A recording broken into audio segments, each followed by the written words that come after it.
ದಕ್ಷಿಣ ಕನ್ನಡ ಜಿಲ್ಲೆಯ ಸುರತ್ಕಲ್ ಮತ್ತು ಕೃಷ್ಣಾಪುರ ಪ್ರದೇಶಗಳಲ್ಲಿ ಇಂದು ಬೆಳಗ್ಗೆ ಮಳೆಯ ಸಂಚಲನವಾಗಿದೆ. ಇದರಿಂದ ಕಳೆದ ಕೆಲವು ದಿನಗಳಿಂದ ಬಿಸಿಲು ಮತ್ತು ಬೇಗೆಯಿಂದ ಬಸವಳಿದ ಜನರಿಗೆ ಒಂದಷ್ಟು ತಂಪಾಗಿದೆ.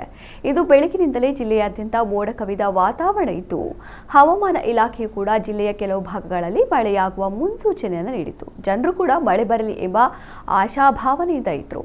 ಮೇ 9ರಿಂದ ಕರಾವಳಿ ಭಾಗದಲ್ಲಿ ಮಳೆ ಬರಲಿದೆ ಹಾಗೂ ಮೇ 14ರಿಂದ ಕೇರಳಕ್ಕೆ ಮಾನ್ಸೂನ್ ಪ್ರವೇಶವಾಗುವ ನಿರೀಕ್ಷೆ ಇದೆ ಎಂದು ಹವಾಮಾನ ಇಲಾಖೆಯು ಈಗಾಗಲೇ ಸೂಚನೆಯನ್ನು ನೀಡಿದೆ.